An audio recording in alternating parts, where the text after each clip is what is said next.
بسم اللہ الرحمن الرحیم۔ سردی کی خوفناک راتیں ان پہاڑی علاقوں میں بسنے والوں کے لیے ہمیشہ اذیتناک ثابت ہوتی۔ ہماری چھوٹی سی جھونپڑی جو ہر طرف سے سردی کے جھونکوں کے رحم و کرم پر تھی، ہمیں بچانے میں ناکام تھی۔ باہر کا موسم گویا موت کی پیشگی اطلاع دے رہا تھا۔ برف نے ہر چیز کو اپنی لپیٹ میں لے رکھا تھا اور ہوا کے شور میں ایک انجانی وحشت تھی جو دل کو دہلا دیتی۔ نہ روشنی کا کوئی انتظام تھا اور نہ گرمائش کا سہارا۔ جھونپڑی کے اندر ابا کی کھانسی کی آواز گونج رہی تھی، جسے میں نے بڑی مشکل سے کھانسی کی دوائی دے کر کچھ دیر کے لیے خاموش کروایا تھا۔ ان کی تکلیف دیکھ کر دل ٹوٹ سا جاتا، لیکن میرے پاس تسلی کے لیے کوئی الفاظ نہیں تھے۔ میں خود بے بس تھی، بس یہ دعا کر رہی تھی کہ وہ سو جائیں تاکہ ان کی تکلیف میں کچھ کمی آ سکے۔ جھونپڑی کا دروازہ جو لکڑی کا پرانا اور ٹوٹا ہوا تھا، سرد ہوا کے ہر جھونکے کے ساتھ چرچراتا۔ میں بار بار اس پر لگی چٹائی ہٹا کر باہر دیکھتی، لیکن باہر کا منظر صرف بے پناہ سفیدی اور برف کی قید کا تھا۔ کہیں کوئی روشنی، کوئی حرکت، کوئی زندگی کا نشان نہیں تھا۔ برف کے گہرے ڈھیر نے راستے مٹا دیے تھے۔ ایسے محسوس ہوتا جیسے ہم اس دنیا سے کٹ چکے ہوں۔ میں اپنے میلے سے کمبل میں دبکی ہوئی کانپتے ہاتھوں سے کمبل کو ارد گرد لپیٹنے کی کوشش کر رہی تھی، لیکن سردی کا کوئی علاج نہیں تھا۔ اسی دوران اچانک ہی لکڑی کے دروازے پر کسی نے دستک دی۔ یہ آواز اتنی غیر متوقع تھی کہ میرا دل خوف سے دھڑک اٹھا۔ اس برفانی رات میں جہاں ہماری جھونپڑی تک پہنچنے کا تصور بھی ممکن نہیں تھا، وہاں کسی اجنبی کا آنا گویا کسی معجزے کی مانند تھا۔ میرا دماغ سوالات سے بھر گیا۔ یہ کون ہو سکتا ہے؟ کیا کوئی مسافر ہے یا پھر کوئی اور خطرہ ہماری دہلیز پر کھڑا ہے؟ ابا گہری نیند میں تھے، دوائی کے اثر سے بے خبر۔ ان کی بیماری اور کمزوری کا خیال میرے دل میں خوف کو اور بڑھا رہا تھا، لیکن ان کو جگانے کی بھی ہمت نہیں تھی۔ میں نے لرزتے قدموں سے دروازے تک جا کر ہاتھوں کی کپ کپاہٹ کے ساتھ ہمت کر کے دروازے کی چٹائی ہٹائی اور دروازہ آہستہ سے کھولا۔ سامنے جو منظر تھا وہ مزید حیران کر دینے والا تھا۔ ایک لمبے چوغے میں ملبوس وجود، جس کا سر پاؤں تک کپڑوں میں لپٹا ہوا تھا، دروازے کے سامنے کھڑا تھا۔ اس کا چہرہ مفلر میں چھپا ہوا تھا، لیکن اس کی آنکھیں واضح طور پر نظر آ رہی تھی۔ ان آنکھوں میں عجیب سی سنجیدگی اور تھکاوٹ کا اثر تھا، لیکن سب سے زیادہ جو چیز نمایاں تھی وہ میری نیلی آنکھوں میں چھپی خوف کی جھلک تھی، جس سے وہ بغور دیکھ رہا تھا۔ مسافر ہو، اس نے نرم اور تھکے ہوئے لہجے میں کہا، جس میں پریشانی اور بے چارگی صاف جھلک رہی تھی۔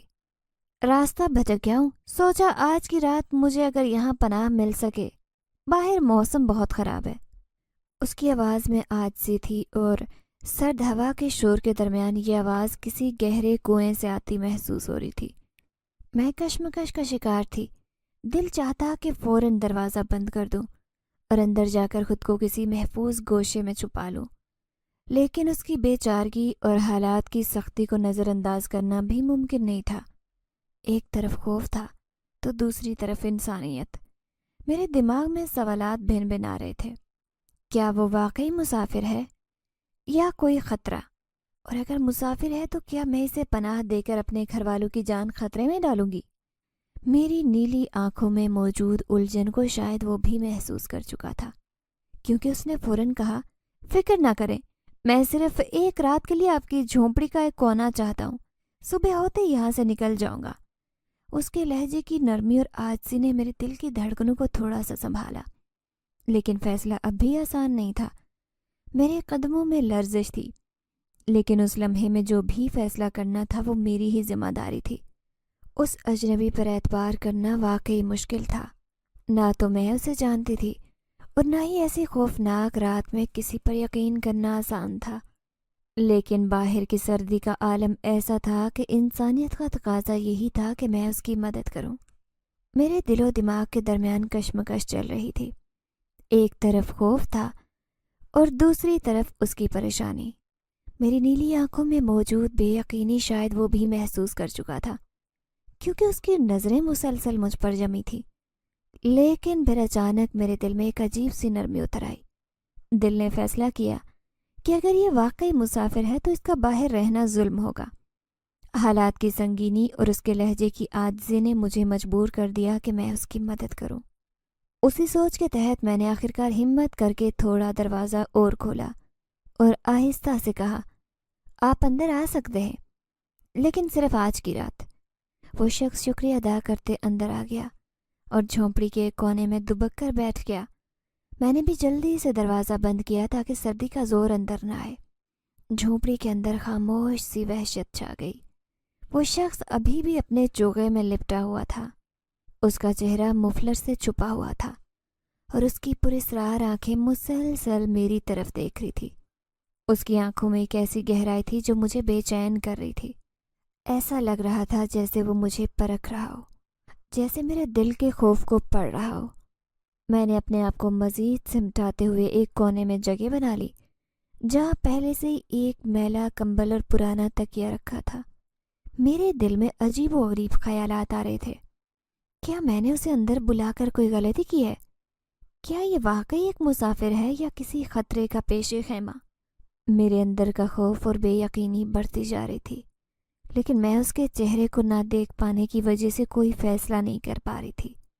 وہ اپنے چوغے اور مفلر میں اس طرح لپیٹا ہوا تھا کہ اس کا چہرہ مسلسل مکمل طور پر چھپا ہوا تھا، لیکن اس کی آنکھوں کی پراسرار چمک مجھے بے چین کر رہی تھی۔ اسی دوران اچانک میری بکریوں کی زور زور سے بولنے کی آواز آئی۔ ان کی آواز اتنی غیر معمولی اور بلند تھی کہ میرا دل دھک سے رہ گیا۔ خوف کے مارے میری جان نکل گئی۔ میں جلدی سے اٹھ کر ان کے قریب پہنچی۔ وہ اپنے کونے میں بندھی ہوئی تھی اور ان کے سامنے چارہ پانی رکھا ہوا تھا۔ پھر وہ یوں چیخ چیخ کر کیوں بول رہی تھی؟ میرے دماغ میں ایک عجیب سوال اٹھا، کہیں یہ اجنبی مسافر تو ان کے اس رد عمل کا سبب نہیں؟ میرے دل میں خوف کی ایک نئی لہر دوڑ گئی۔ میں بکریوں کے قریب پہنچ کر انہیں تسلی دینے کی کوشش کر رہی تھی، لیکن وہ کسی طور خاموش ہونے کا نام نہیں لے رہی تھی۔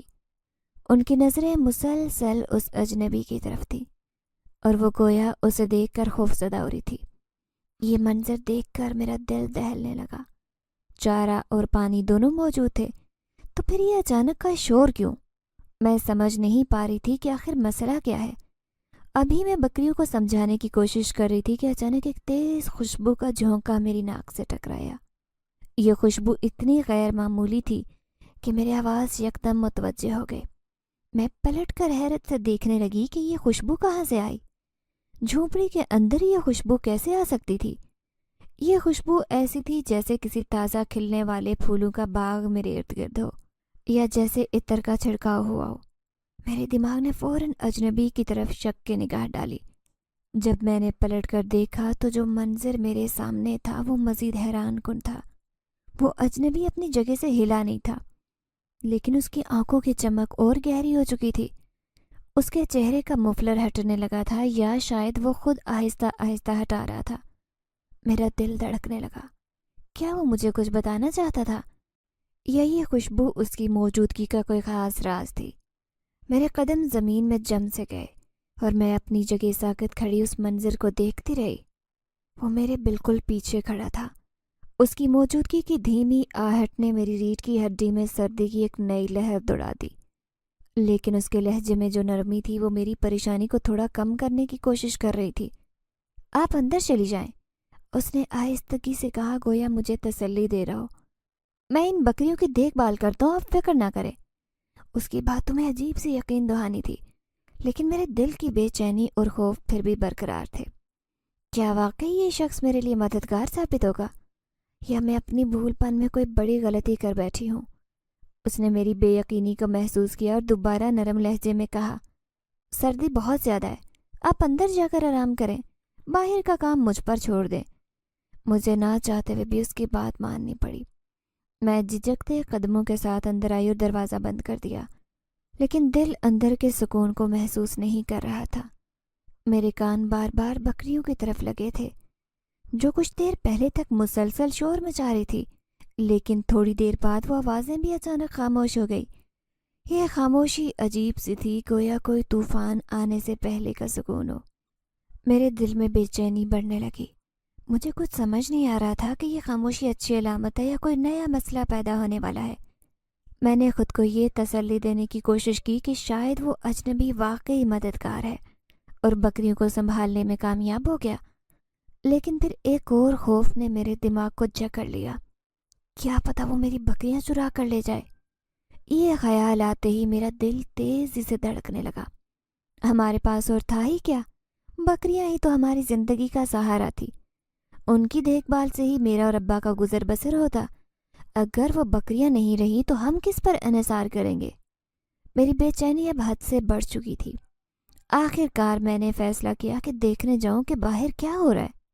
میں جلدی سے اٹھ کر دروازے کی طرف بڑھی اور کانپتے ہاتھوں سے دروازہ کھول کر باہر نکل آئی۔ ٹھنڈی ہوا کا ایک تیز جھونکا میرے چہرے سے ٹکرایا اور پل بھر کے لیے مجھے ساکت کر دیا۔ میں نے جلدی سے اپنا کمبل خود پر اور کس لیا اور تیزی سے بکریوں کی طرف بھاگی۔ میرے دل میں عجیب خوف اور اضطراب تھا۔ کیا میری بکریاں محفوظ ہیں؟ اور وہ اجنبی کہاں ہے؟ جب میں بکریوں کے قریب پہنچی تو جو منظر میرے سامنے تھا اس نے مجھے ایک لمحے کے لیے حیران کر دیا۔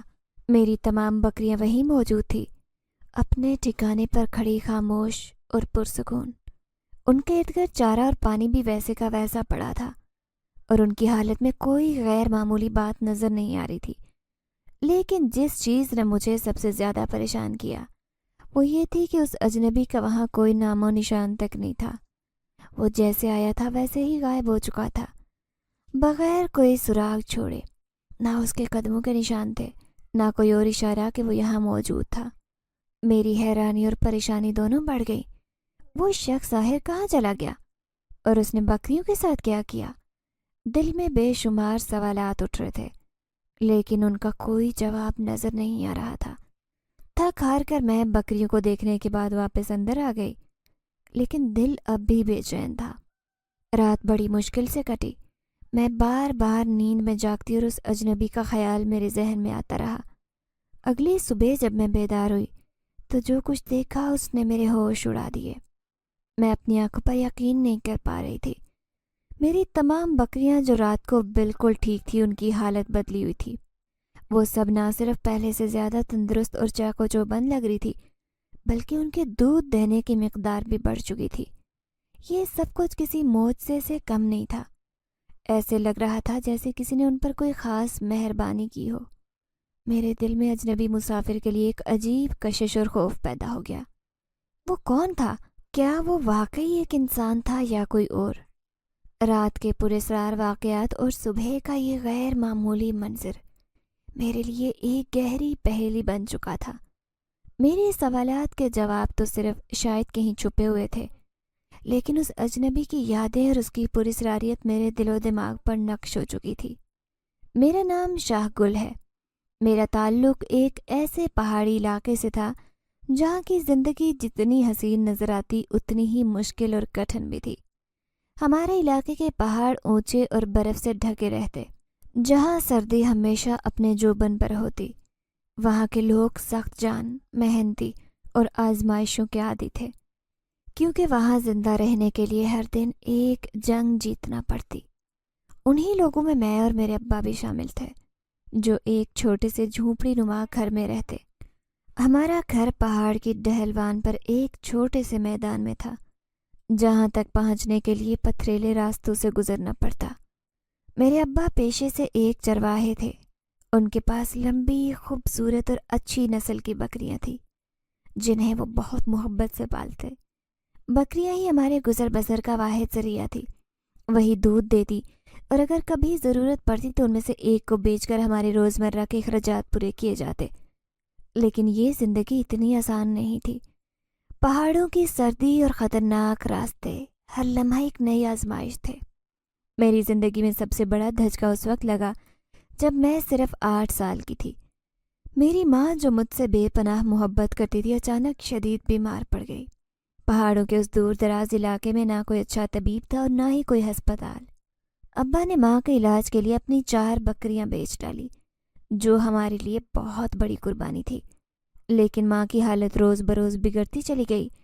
ہر بار جب ہم شہر کے کسی چھوٹے سے ہسپتال پہنچتے ماں کو علاج کے لیے مزید پیسے اور وقت کی ضرورت ہوتی، لیکن ہمارے پاس نہ پیسے تھے، نہ وسائل، نہ ہی وہ وقت جو ماں کی زندگی کو بچا سکتا۔ ماں کی بیماری نے ہمارے گھر کی زندگی کو جیسے روک دیا۔ ابا روزانہ سرد پہاڑوں سے نیچے اتر کر شہر کی بس پکڑتے، ماں کی دوا لینے کے لیے جاتے اور پھر شام کو تھکے ہارے واپس آتے۔ ماں کے ساتھ یہ سفر کرنا ابا کے لیے ایک جان لیوا مشقت بن چکا تھا، لیکن وہ کبھی شکایت نہ کرتے، کیونکہ وہ ماں سے بے پناہ محبت کرتے تھے۔ وہ چاہتے تھے کہ ماں کسی طرح بچ جائے، لیکن غربت اور ہماری محدود زندگی کی حقیقت نے انہیں بے بس کر دیا۔ ایک دن جب میں ماں کے ساتھ بیٹھی تھی، ان کے چہرے کی زردی اور ان کی کمزور آواز نے مجھے خوفزدہ کر دیا۔ ماں نے میرے سر پر ہاتھ رکھا اور کہا، شاہ گل، میری بیٹی، تم بہت بہادر ہو، ہمیشہ اپنے ابا کا سہارا بننا۔ یہ ان کے آخری الفاظ تھے۔ اسی دن شام کو ماں نے اپنی آخری سانسیں لی اور ہمیشہ کے لیے ہمیں چھوڑ دیا۔ ماں کے جانے کے بعد ہماری زندگی میں ایک عجیب خاموشی اور اداسی چھا گئی۔ ابا دن رات کام کرتے، ان کی آنکھوں میں وہ چمک کبھی واپس نہیں آئی جو ماں کے ساتھ جڑی ہوتی۔ میری ماں کے جانے کے بعد میری زندگی میں بچپن کا وہ سکون اور معصومیت ختم ہو گئی۔ ابا کے لیے میں ان کا واحد سہارا بن گئی۔ میں نے بچپن سے ہی گھر کی ذمہ داریاں سنبھال لی، بکریوں کو چارہ دینا، ان کی دیکھ بھال کرنا، اور کبھی کبھار ابا کے ساتھ دور دراز کے میدانوں میں چرانے کے لیے لے جانا۔ یہ سب میرے روزمرہ کے کام بن گئے تھے، لیکن ان سب مشکلات کے باوجود میرے اندر ایک عجیب سی ہمت اور حوصلہ پیدا ہو گیا۔ شاید یہ ماں کی آخری دعا تھی جو میرے دل میں طاقت بن کر اتر گئی۔ میری زندگی جتنی مشکل تھی، میری خوبصورتی اتنی ہی حیران کن تھی۔ میری نیلی آنکھیں، سنہرے بال اور گورا چمکتا ہوا رنگ لوگوں کی توجہ کا مرکز بن جاتے۔ یہاں کے پہاڑوں میں رہنے والی لڑکی عموماً خوبصورت ہوتی، لیکن میری خوبصورتی خاص تھی۔ شاید یہ اللہ کا انعام تھا، لیکن میں نے کبھی بھی اپنی خوبصورتی پر فخر نہیں کیا۔ میری خوبصورتی کے باوجود میری زندگی غربت اور جدوجہد سے بھری ہوئی تھی۔ میرے دل میں ہمیشہ ایک خواہش رہتی تھی کہ ماں کے خوابوں کو پورا کر سکوں۔ وہ چاہتی تھی کہ میں پڑھ لکھ کر اچھی زندگی گزاروں، لیکن پہاڑوں میں رہتے ہوئے یہ خواب دیکھنا بھی مشکل تھا۔ یہاں تعلیم کے وسائل نہ ہونے کے برابر تھے، اور لڑکیوں کا پڑھنا لکھنا تو اور بھی مشکل کام تھا۔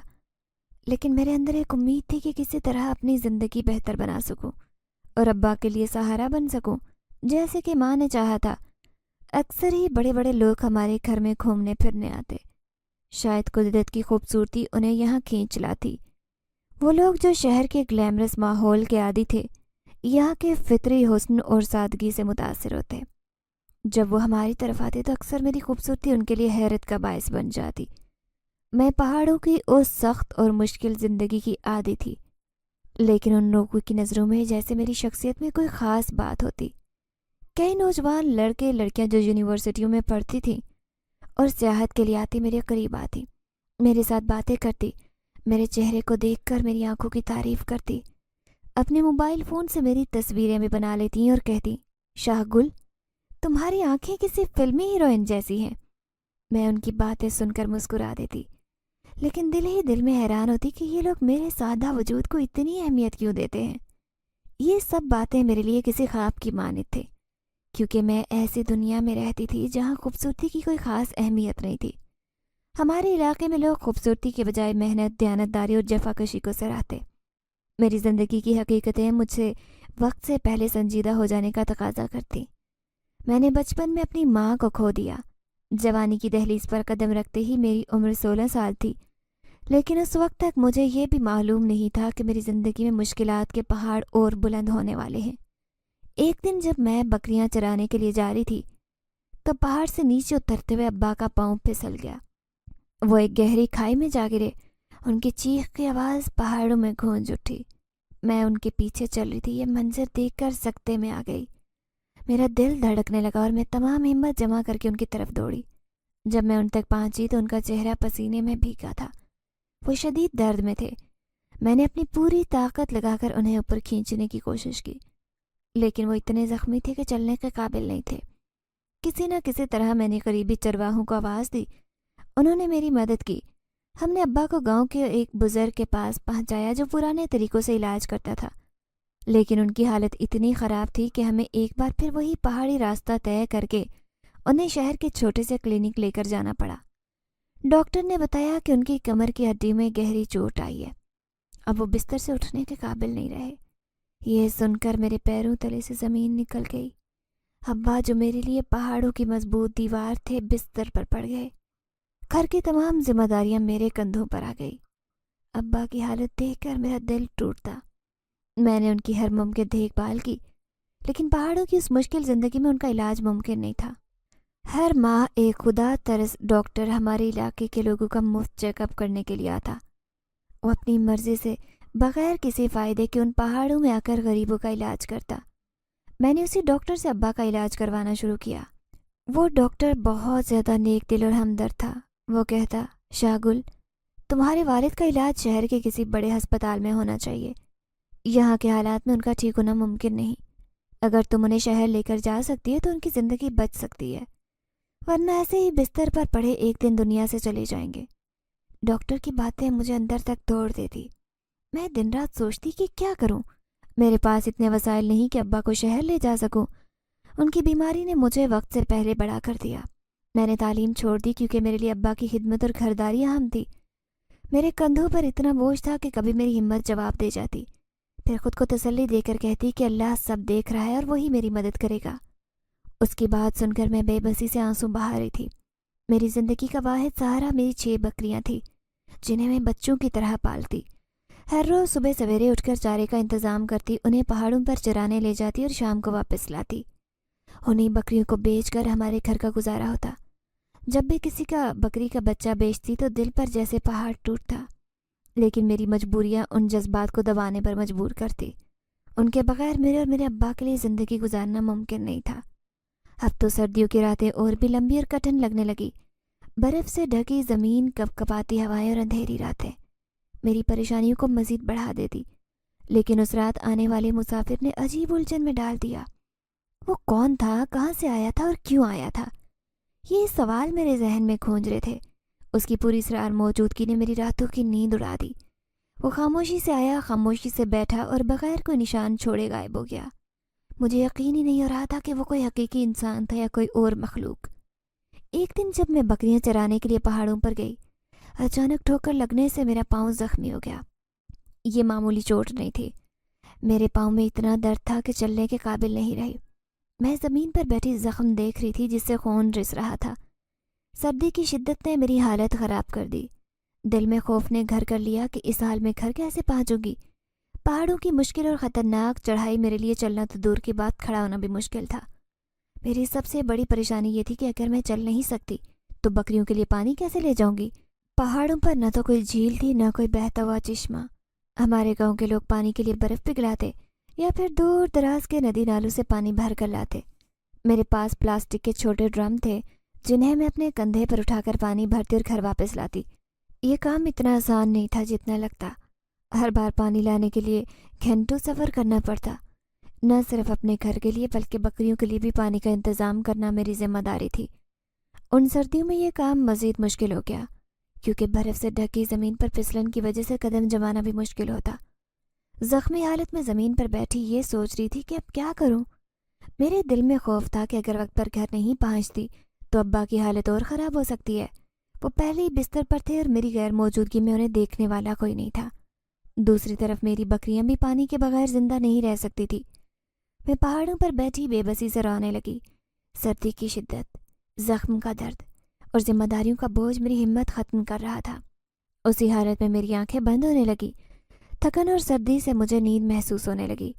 اچانک ایسے لگا کہ کوئی میرے قریب آ رہا ہے۔ قدموں کی آہٹ سن کر میں چونکی اور آنسو پوچھتے اٹھنے کی کوشش کی، لیکن حالت ایسی تھی کہ میں کھڑی نہیں ہو سکتی تھی۔ میں نے نیلی آنکھوں سے ادھر ادھر دیکھا لیکن دھند کی وجہ سے کچھ نظر نہ آیا۔ پاؤں پر لگنے والی چوٹ اس قدر تکلیف دہ تھی کہ میں چل بھی نہیں پا رہی تھی۔ مجھے بہت شدت سے رونا آ رہا تھا۔ خدا کسی کو اتنا مجبور نہ کرے۔ جیسے تیسے گھر پہنچ کر جب ابا کو اپنی چوٹ دکھائی تو میری نیلی آنکھوں میں آنسو دیکھ کر وہ رنجیدہ تھے اور خود بھی بے بسی پر آنسو بہانے لگے۔ رات ہوئی تو بکریاں خوب بولنے لگی۔ ظاہر ہے پیاس کی شدت ان سے برداشت کرنا محال ہو گیا۔ میں ابا سے کہنے لگی کہ میں اپنی بکریوں کے لیے پانی لینے جا رہی ہوں، بھلے میرا پاؤں اتنا زخمی ہے لیکن ان معصوم جانوروں کو بھوکا پیاسا نہیں رکھ سکتی۔ درد کی اذیت برداشت کرنا میرے لیے محال تھا۔ ڈرم اٹھا کر جیسے ہی گھر سے نکلی لڑکھڑا کر نیچے جا گری۔ تھوڑی سی دور گئی تھی کہ اچانک سامنے سے کوئی آتا دکھائی دیا۔ اندھیرے اور سردی نے پورے وجود میں کپ کپی طاری کر دی۔ وہ مجھے غور سے دیکھنے لگا۔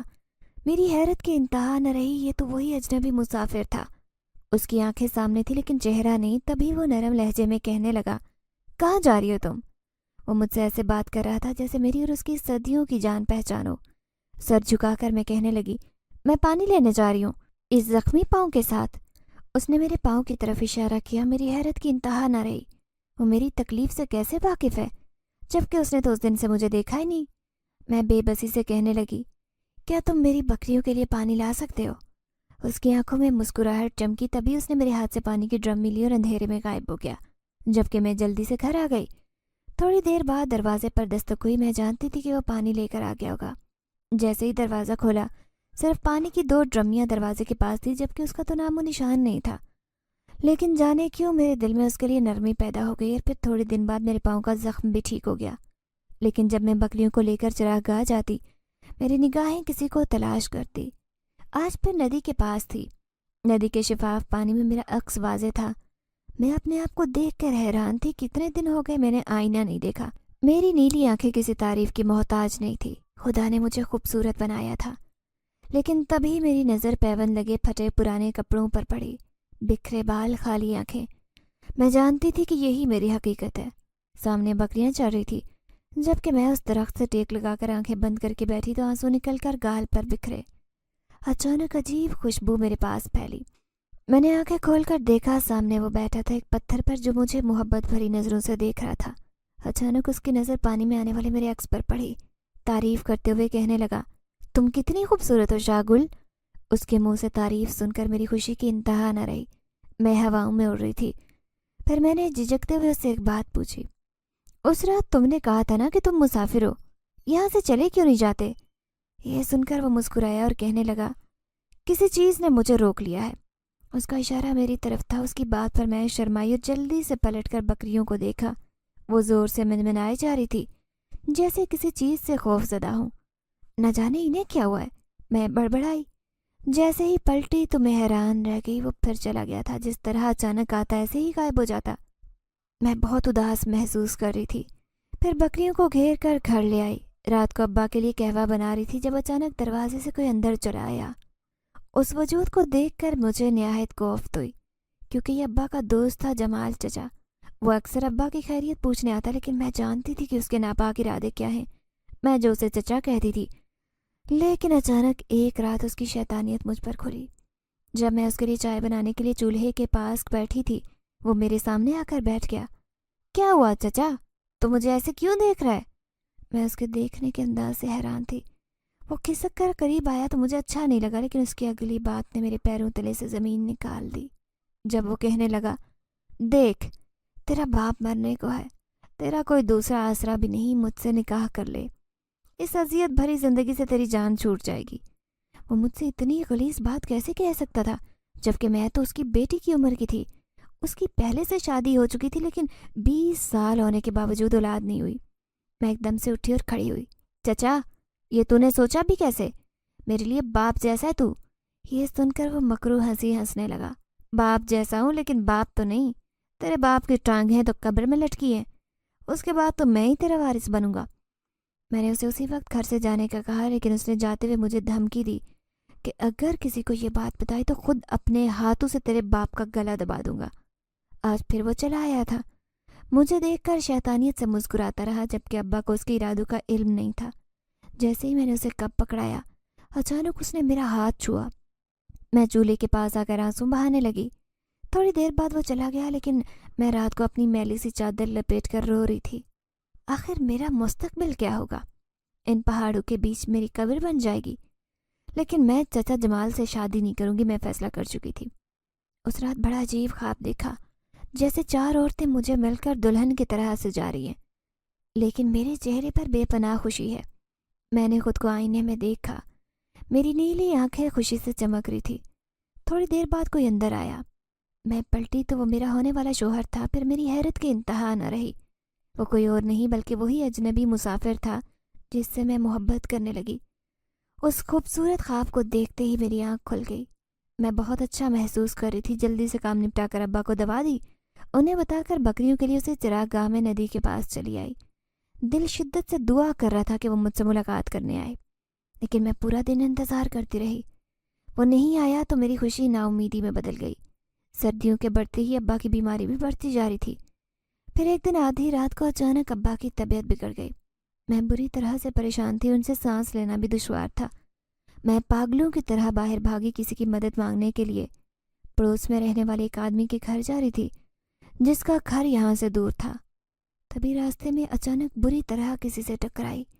مجھے آنکھوں پر یقین نہیں آیا کہ خدا ایسے مدد کر سکتا ہے۔ یہ وہی ڈاکٹر تھا، شہر میں رہنے والا۔ وہ میرے سامنے کھڑا تھا کسی مددگار فرشتے کی طرح۔ میں نے اس کے سامنے ہاتھ جوڑ دیے۔ میری نیلی آنکھیں آنسو بہا رہی تھی۔ خدا کے لیے ڈاکٹر صاحب میری مدد کریں، میرے ابا کی طبیعت خراب ہے۔ وہ دھیمے سے لہجے میں کہنے لگا، ہاں میں جانتا ہوں، چلو اب۔ وہ میرے پیچھے آ رہا تھا اور میں تیز قدم اٹھا کر اس گھر میں آئی۔ ابا کی حالت سنبھل گئی۔ ڈاکٹر نے فوراً انہیں سہارا دیا، دوا دی، جس کی وجہ سے وہ دوبارہ سانس لینے کے قابل ہوئے۔ میں ان کا شکریہ ادا کر رہی تھی۔ میری نیلی آنکھیں رو رو کر لال ہو رہی تھی۔ میں دروازے تک انہیں چھوڑنے گئی۔ اس نے پلٹ کر ایک بار مجھے دیکھا، پھر اندھیرے میں غائب ہو گیا۔ اچانک ہی میری نظر اس دوا پر پڑی۔ میں پوچھنا بھول گئی کہ یہ دوا ابا کو کیسے دینی ہے۔ میں باہر بھاگی، ڈاکٹر صاحب ابھی زیادہ دور نہیں گئے ہوں گے، یہی سوچ کر ان کی تلاش میں نکلی، لیکن باہر ان کا نام و نشان بھی نہیں تھا۔ میں حیران رہ گئی کہ اتنی جلدی وہ کیسے غائب ہو سکتے ہیں۔ 2-3 دن تک ابا بالکل ٹھیک رہے، لیکن چوتھے دن مجھ پر قیامت ٹوٹ پڑی جب ایک رات ابا کی مسلسل کھانسنے کی آواز آ رہی تھی۔ میں پریشان تھی، لیکن ابا تسلی دیتے ہوئے کہنے لگے کہ فکر نہ کرو، میں ٹھیک ہو جاؤں گا، تم اپنا خیال رکھنا۔ آج میری بکریاں بھی بڑی اداس تھی، اس رات کی طرح اداس تھی۔ میں ابا کی وجہ سے پریشان تھی۔ دل میں یہ سوچ رہی تھی کہ اگر ابا کو کچھ ہو گیا تو میں کیسے جیوں گی۔ پھر دوسری صبح میرے لیے قیامت خیز ثابت ہوئی جب ابا اپنے بستر سے نہ اٹھے۔ وہ اس دنیا سے چلے گئے تھے مجھے اکیلا چھوڑ کر۔ میں چیخیں مار کر رو رہی تھی۔ پہاڑوں پر رہنے والے سارے لوگ جمع ہو گئے۔ وہ ابا کی میت پر افسوس کر رہے تھے، لیکن آپس میں جے مگوئیاں بھی کہ اب میرا کیا ہوگا۔ ابا کو دفنا دیا گیا۔ میں اس رات اپنے کوٹری نما گھر میں اکیلی تھی۔ باقی علاج کے لیے جن سے میں نے قرضہ لیا تھا، انہوں نے صاف الفاظ میں جتا لیا کہ اب تمہارا باپ نہیں رہا، تم ہمارا قرضہ کیسے اتارو گی۔ میں نے ایک ایک کر کے ساری بکریاں ان کے حوالے کر دی۔ اب میں اکیلی تھی، کیسے جیوں گی، اکیلے کیسے گزارا کروں گی۔ لیکن ابا کی موت کے چوتھے دن جمال چچا 3-4 آدمیوں کے ساتھ آیا۔ ان آدمیوں سے کہنے لگا، اس کا باپ میرا قرض دار تھا، اب میں اس سے نکاح کروں گا، اس بات کے گواہ رہنا تم لوگ۔ وہ سب اس بات پر رضامند تھے۔ میں نے خوفزدہ نظروں سے اس ادھیڑ عمر آدمی کو دیکھا جو اس قدر غلیظ اور لالچی تھا۔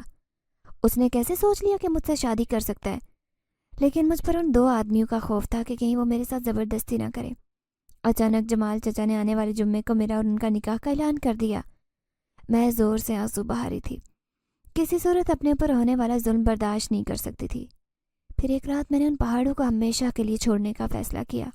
میں بھاگ کر شہر جانا چاہتی تھی۔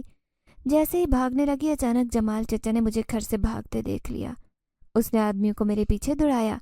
میں اپنے پاؤں میں لگنے والے کانٹوں اور پتھروں کی پرواہ نہیں کر رہی تھی، مسلسل بھاگتی جا رہی تھی۔ بھاگتے بھاگتے کسی سے بری طرح سے ٹکرائی۔ مجھے یقین نہیں آ رہا تھا، میری آنکھوں کے سامنے وہی اجنبی مسافر تھا۔ اس نے میری نیلی آنکھوں میں دیکھا، جبکہ اس کا خوبصورت چہرہ میری آنکھوں کے سامنے تھا۔ مجھے اس سے محبت ہو گئی، لیکن وہ نہ جانے کہاں غائب ہو گیا تھا۔ وہ کہنے لگا، تمہیں پریشان ہونے کی ضرورت نہیں، آؤ میرے ساتھ۔ وہ مجھے لیے ایک غار میں گیا جو پہاڑوں کے اندر بنا تھا۔ میں زور سے رو رہی تھی، یہاں آ کر خود کو محفوظ سمجھ رہی تھی۔ میں اس سے پوچھنا چاہتی تھی کہ وہ کہاں چلا گیا تھا، وہ میرے سامنے کیوں نہیں آیا جبکہ مجھے اس کی مدد کی ضرورت تھی۔ غار میں اچانک دھواں بھر گیا، وہ نہ جانے کہاں غائب ہو گیا۔ اچانک ہی وہ میرے سامنے آیا۔ تم محفوظ ہو، تمہیں کوئی کچھ نہیں کہہ سکتا۔ مجھے یقین تھا کہ اس کے ہوتے ہوئے مجھے کچھ نہیں ہوگا۔ پھر میں اس سے پوچھنے لگی کہ تم تو مسافر ہو، ابھی تک اپنے شہر میں نہیں ہوتے؟ وہ اداس انداز میں مسکرا کر کہنے لگا، یہی میرا ٹھکانہ ہے۔ میں اس کا ٹھکانہ دیکھ کر حیران تھی، بھلا کوئی انسان غار میں کیسے رہ سکتا ہے؟ میرے چہرے پر سوال دیکھ کر وہ کہنے لگا، تم نے کبھی کسی جنات کے ٹھکانے کو دیکھا ہے؟ آدھی رات کو اس کی اس بات نے میرے ہوش اڑا دیے۔ میں نے نفی میں سر ہلایا تو وہ مسکرا کر کہنے لگا، آج دیکھ لیا ہے، کیونکہ تم اس وقت میرے سامنے ہو۔ میرے پاس میں کوئی انسان نہیں، ایک جن زادہ ہوں۔ میں بے یقینی سے اسے دیکھ رہی تھی، بھلا ایسے کیسے ہو سکتا ہے؟ وہ ایک انسان تھا اور وہ مجھ سے کوئی بھیانک مذاق کر رہا تھا۔ میرے چہرے پر شک دیکھ کر اچانک وہ میرے سامنے سے غائب ہوا تو میرے جسم کو جھٹکا لگا۔ شاید خوف کی کیفیت میں تھی میں۔ جیسے ہی یہاں سے بھاگنے لگی، اچانک غار کے منہ پر بڑا سا پتھر رک گیا۔ میں غار میں قید ہو گئی۔ اگر وہ جن زادہ تو بہت طاقتور ہوگا، وہ اپنی طاقت سے کچھ بھی کر سکتا ہے۔ میں ایک مصیبت سے نکلی تھی تو دوسری مصیبت میں پھنس گئی۔ مجھے شدت سے رونا آ رہا تھا۔ پھر وہ دوبارہ میرے سامنے آیا۔ میں اسے کیسے بتاتی کہ میں اس سے محبت کرنے لگی تھی؟ اگر اس کی سچائی میرے سامنے نہ آتی تو یہ محبت کبھی نفرت میں نہ بدلتی۔ لیکن اس کے چہرے پر اداسی دیکھ کر میں خود بھی حیران تھی۔ پھر وہ کہنے لگا، میں ایک جن زاد ہوں، لیکن میں تمہاری محبت میں مبتلا ہو گیا تھا۔ جب تم اپنی بکریاں لے کر اس چراگاہ میں جاتی، ندی کے پاس بیٹھ کر اداس ہوتی تو تمہارا عکس دیکھ کر تم پر عاشق ہو گیا۔ میں اسی درخت پر رہتا تھا جس کے نیچے تم بیٹھتی تھی۔ اس میں تمہارا کوئی قصور نہیں، نہ ہی میرا قصور ہے۔ قصور تمہاری نیلی آنکھوں کا ہے جنہیں دیکھ کر میں دیوانہ ہو گیا۔ لیکن میں تمہیں کوئی نقصان نہیں پہنچاؤں گا، بلکہ جو تم چاہتی ہو وہی کروں گا۔ اب تمہیں کوئی بھی نہیں چھو سکے گا۔ اس کی اس بات نے مجھے بے فکر کر دیا۔ بھلے وہ جن ذات تھا، لیکن وہ مجھے تحفظ اور سہارا دے رہا تھا۔ پھر وہ رات بڑی عجیب و غریب تھی جس کی صبح بہت دیر سے ہوئی تھی۔ میں نے اس سے کہہ دیا کہ میں یہاں سے بہت دور ایک شہر میں جانا چاہتی ہوں۔ پھر جب میری آنکھ کھلی تو مجھے یقین نہیں آیا کہ میں شہر جانے والی سڑک پر بے ہوش پڑی تھی۔ جیسے ہی اٹھ بیٹھی تو اس شہر میں بے یار و مددگار بھٹکنے لگی۔ اچانک ہی کوئی میرے سامنے کھڑا ہوا۔ میں اسے دیکھ کر حیران رہ گئی۔ یہ تو وہی ڈاکٹر تھا، شہر میں رہنے والا، جس نے اس رات میری مدد کی تھی جب ابا کی طبیعت خراب تھی۔ وہ مجھے دیکھ کر کہنے لگا، تم تو وہی لڑکی ہو نا جو ان پہاڑوں پر رہتی تھی، یہاں شہر میں کیا کر رہی ہو؟ وہ مجھے اجنبی نظروں سے دیکھ رہا تھا۔ میں شرمندگی سے کہنے لگی، میں ان پہاڑوں سے بھاگ آئی ہوں کیونکہ وہاں میری زندگی مشکل تھی، میرے ابا کا بھی انتقال ہو گیا۔ اس نے یہ سن کر افسوس کا اظہار کیا اور کہنے لگا، اگر تمہارے پاس کوئی ٹھکانہ نہیں تو چلو میرے ساتھ۔ وہ مجھے لے کر اپنے گھر آ رہا تھا۔ میں اس کا شاندار بنگلہ دیکھ کر حیران تھی۔ میں نے دل میں سوچ لیا کہ یہاں نوکرانی بن کر کام کر لوں گی، پیٹ بھرنے کے لیے 2 روٹیاں ہی تو چاہیے۔ ویسے بھی میں دن رات اسی جنزادے کے خیالوں میں کھوئی رہتی جس نے میری اتنی مدد کی۔ ڈاکٹر کی بیوی بڑی خوبصورت تھی اور مہربان بھی۔ اس نے مجھے کام پر رکھ لیا۔ وہ اس بنگلے میں میری پہلی رات تھی جب آدھی رات کو احساس ہوا جیسے کوئی مجھے دیکھ رہا ہے۔ میں جیسے ہی اٹھ بیٹھی تو سامنے والے جنزاد کو دیکھ کر حیران رہ گئی۔ وہ کہنے لگا، میں تمہاری حفاظت کروں گا، بھلے تم مجھ سے جتنی دور رہو، اس لیے پریشان ہونے کی ضرورت نہیں۔ اس کی بات پر میں خوش ہو گئی۔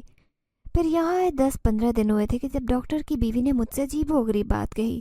وہ مجھ سے کہہ رہی تھی کہ ہمارے یہاں شادی کو 10 سال ہو گئے لیکن اب تک اولاد نہیں ہوئی، اس لیے تم میرے شوہر سے نکاح کر لو۔ مجھے اس کی بات سن کر کانوں پر یقین نہیں آیا۔ بھلا کوئی عورت ایسا کیسے کر سکتی ہے؟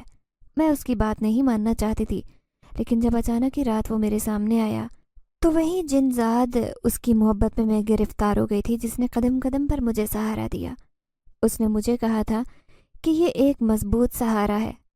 میں اس عورت کی بات مان لوں اور اس کے ڈاکٹر شوہر سے نکاح کر لوں، بھلی اولاد کے لیے مجھے اس گھر میں پناہ مل جائے گی۔ یہ سوچ کر میں راضی ہو گئی، لیکن میں اس سے باتیں کر رہی تھی جب اچانک بنگلے میں موجود ایک دوسری ملازمہ نے مجھے اس سے باتیں کرتے دیکھ لیا۔ اسے جن ذات کا وجود تو دکھائی نہیں دیا، لیکن وہ شک بھری نظروں سے دیکھ رہی تھی۔ اس نے ڈاکٹر کی بیوی سے کہہ دیا کہ یہ لڑکی پاگل لگتی ہے، رات کو اپنے آپ سے باتیں کرتی ہے۔ یہی جاننے کے لیے ڈاکٹر کی بیوی نے مجھے پاس بلایا تو میں نے اسے صاف لفظوں میں کہہ دیا کہ مجھے ایک ایسا وجود دکھائی دیتا ہے جو کسی دوسرے کو دکھائی نہیں دیتا، وہ ایک جنات ہے۔ یہ سن کر ڈاکٹر کی بیوی ڈر گئی۔ اس نے مجھے اپنے گھر سے جانے کے لیے کہہ دیا۔ وہ یہ سمجھی کہ مجھ پر جنات کا سایہ ہے۔ اسی دن میں نے بنگلہ چھوڑ دیا۔ میرا ارادہ تھا کہ شہر میں کوئی ایسا یتیم خانہ یا شیلٹر ہوم ہوگا جہاں مجھ جیسی لڑکی کو پناہ مل جائے گی۔ رات ہو گئی لیکن مجھے بھی کوئی یتیم خانہ نہیں مل سکا۔ میں ایک درخت کے نیچے بیٹھ گئی۔ مجھے یہاں اپنا آپ محفوظ نہیں لگ رہا تھا۔ ایسے لگ رہا تھا جیسے کوئی نہ کوئی مجھ پر حملہ کر دے گا، اکیلی لڑکی سمجھ کر، اسی لیے میں بہت گھبرا رہی تھی۔ پھر اس رات وہ جن زیادہ میری حفاظت کے لیے میرے سامنے آیا۔ تب اس نے بتایا کہ جب تمہارے باپ کی طبیعت خراب ہوئی تھی، ڈاکٹر کے روپ میں ہی تمہارے گھر آیا تھا۔ وہ ڈاکٹر نہیں تھا، بلکہ میں تھا۔ یہ سن کر میں حیران رہ گئی۔ اب میں پریشان تھی کہ میرا اگلا ٹھکانہ کون سا ہوگا۔ میری وہ رات بہت اچھی گزری، لیکن اگلی صبح فجر کی نماز کے لیے جانے والے ایک امام صاحب نے مجھے درخت کے نیچے بیٹھے دیکھ لیا۔ وہ میرے پاس آ کر کہنے لگے، کیا ہوا بیٹی، اتنی صبح صبح یہاں اکیلی کیوں بیٹھی ہو؟ کیا تمہارے پاس کوئی ٹھکانہ نہیں؟ تم گھر سے بھاگ آئی ہو کیا؟ میں نے انہیں سب بتا دیا اور پھر وہ مجھے اپنے گھر لے گیا۔ میں سوچ بھی نہیں سکتی تھی کہ خدا میرے لیے وہ راستہ نکالے گا۔ وہ دونوں امام صاحب اور اس کی بیوی بھی بے اولاد تھے۔ انہوں نے مجھے اپنی بیٹی بنا لیا۔ اب اس محلے میں کسی کو بھی میرے ماضی کے بارے میں معلوم نہیں تھا۔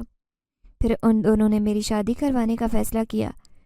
میرا ایک اچھے گھر سے رشتہ آیا، یوں میری رخصتی ہو گئی۔